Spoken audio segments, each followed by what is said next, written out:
जय श्री कृष्णा, राधे राधे। प्रिय दोस्तों, आप बहुत मेहनत करते हैं।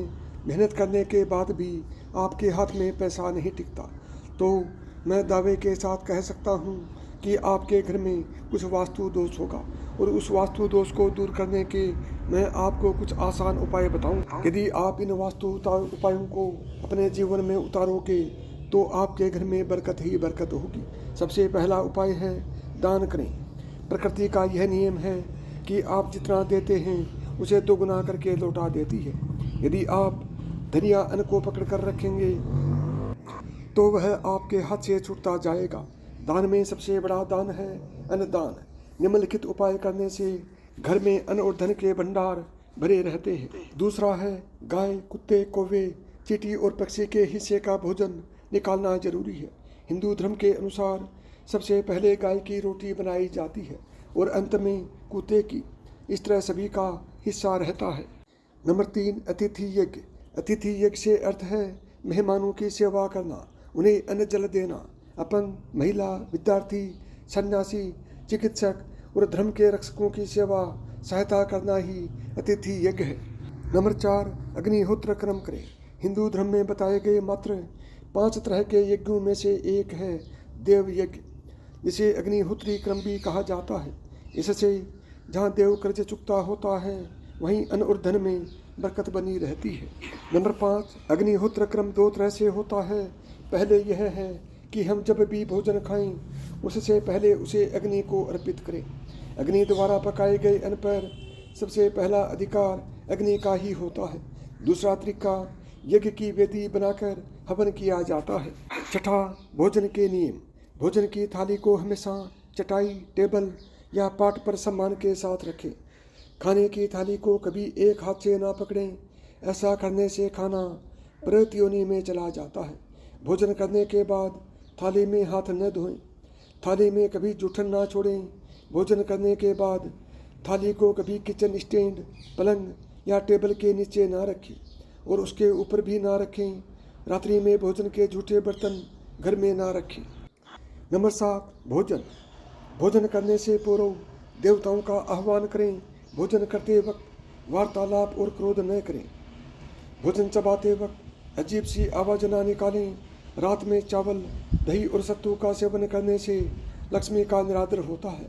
अतः समृद्धि चाहने वालों को तथा जिन व्यक्तियों को आर्थिक दोष है उन्हें इनका सेवन रात के भोजन में नहीं करना चाहिए। भोजन सदैव पूर्व या उत्तर की ओर मुख करके करना चाहिए। संभव हो तो रसोई घर में ही बैठकर भोजन करें। इससे राहु शांत होता है। जूते पहने हुए कभी भी भोजन नहीं करना चाहिए। सुबह कुल्ला किए बिना पानी या चाय ना पिएं। जूठे हाथों से या पैरों से कभी भी गाय, ब्राह्मण तथा अग्नि का स्पर्श न करें। नंबर 8, क्रोध कलह से बचें। घर में क्रोध और कलह और रोना धोना आर्थिक समृद्धि व ऐश्वर्य का नाश कर देता है। इसलिए घर में कलह क्लेश पैदा न होने दें। आपस में प्रेम प्यार बनाए रखें।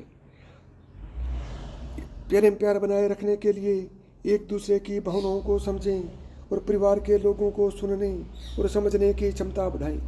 अपने विचारों के अनुसार घर चलाने की प्रयास न करें। सभी के विचारों का सम्मान करें। नंबर 9, घर की सफाई। कभी भी ब्रह्म मुहूर्त या संध्या काल को झाड़ू नहीं लगाना चाहिए।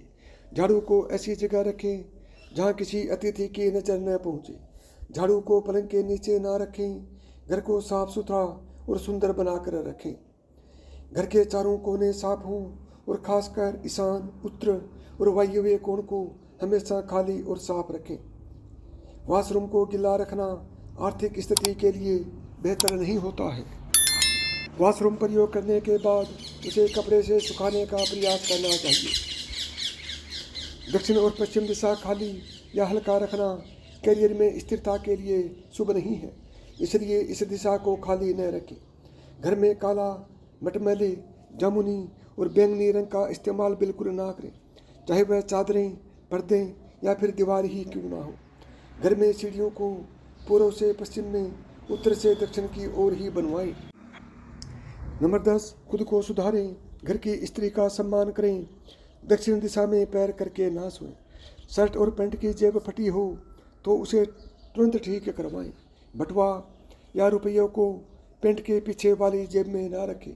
किसी भी प्रकार का नशा न करें। झूठ बोलते रहने से बरकत चली जाती है, इस बात का ध्यान रखें। झूठ ना बोलें। दांतों को अच्छे से साफ और चमकदार बनाए रखें। बार बार थूकने की आदत को बदलें। नंबर 12, घर में पूजा घर और तिजोरी वास्तु शास्त्र के अनुसार ही बनाएं। ऐसा इसलिए क्योंकि किसी किसी की कुंडली के अनुसार घर में पूजा घर रखना नुकसानदायक होता है। किसी भी देवी देवता की एक से अधिक मूर्ति या चित्र घर के मंदिर में या अन्य किसी हिस्से में ना लगाएं। किसी भी देवी देवता की 2 तस्वीर ऐसे ना लगाएं कि उनका मुंह आमने सामने हो। देवी देवताओं की तस्वीर कभी भी नेत्रोत्तर कोण में ना लगाएं, वरना कोर्ट कचहरी के मामलों में फंसने की पूरी आशंका रहती है। तिजोरी में हल्दी की कुछ गांठें एक पीले वस्त्र में बांध कर रखें। साथ ही कुछ कौड़ियाँ और चांदी, तांबे आदि के सिक्के भी रखें। कुछ चावल पीले करके तिजोरी में रखें। तिजोरी में इत्र की शीशी, चंदन की बत्तियाँ या अगरबत्ती का पैकेट भी रख सकते हैं, जिससे उसमें सुगंध बनी रहेगी। घर में देवी देवताओं पर चढ़ाए गए फूल या हार के सूख जाने पर उन्हें घर में रखना अशुभ माना जाता है, इसलिए उन्हें सूख जाने के बाद घर में बिल्कुल ना रखें। नंबर 13, संधि काल में मौन रहें। संधि काल का मतलब मध्य रात्रि होता है। इस समय में अनिष्ट शक्तियाँ प्रबल होने के कारण इस काल में निम्नलिखित बातें निषेध बताई गई हैं। खाना पीना, गालियाँ देना, झगड़ा करना, अभद्र बातें एवं असत्य बोलना, क्रोध करना, श्राप देना, यात्रा के लिए निकलना, शपथ लेना, धन लेना या देना, रोना, वेद मंत्रों का पाठ करना, शुभ कार्य करना, चौखट पर खड़े होना, यह सभी कार्य हमें मध्य रात्रि के समय बिल्कुल नहीं करना चाहिए। नंबर 14, जहाँ मंदिर सेवन, स्त्री अपमान, तामसिक भोजन और अनैतिक कार्यों को महत्व दिया जाता है, उनका धन दवा खाने, जेल खाने और पागल खाने में ही खर्च होता है। यदि आप अपार धन की इच्छा रखते हैं तो सबसे पहले हनुमान जी से अपने पापों की क्षमा मांगकर प्रतिदिन हनुमान चालीसा पढ़ते हुए 5 मंगलवार बड़ के पत्ते पर आटे का दिया जलाकर उनको मंदिर में रखकर आए। हनुमान जी की कृपा हुई तो पहले घर और ग्रह दशा में सुधार होगा और फिर धन प्राप्ति के मार्ग खुलेंगे। नंबर 15, द्वार देहरी पूजा। घर की वस्तुओं को वास्तु के अनुसार रखकर प्रतिदिन घर को साफ और स्वच्छ कर प्रतिदिन देहरी पूजा करें।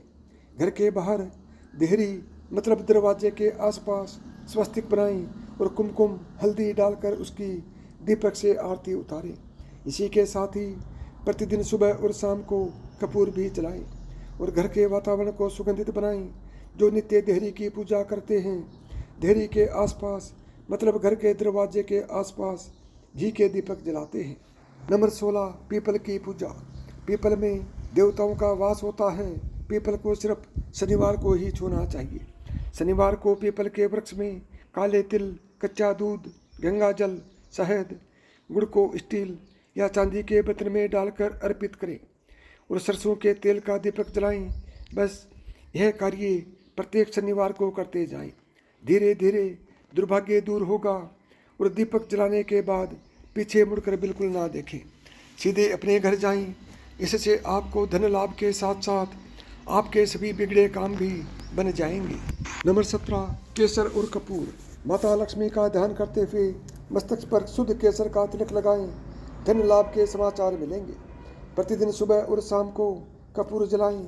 घर के किसी स्थान पर वास्तु दोष हो तो वहाँ कपूर की एक डली बगैर जलाए रख दें। कपूर अति सुगंधित पदार्थ होता है तथा इसके दहन से वातावरण सुगंधित हो जाता है। कपूर जलाने से देव दोष और पितृदोष दूर होते हैं। नंबर 18, पत्नी और बेटी का रूप होती है लक्ष्मी। भूलकर भी इन्हें ना दुत्कारें, ना कोसें तथा ना ही कोई अशुभ वचन कहें। और माँ को साक्षात देवी पार्वती माना गया है। माँ को दुखी रखने वाला कभी जीवन में सुखी नहीं रह सकता।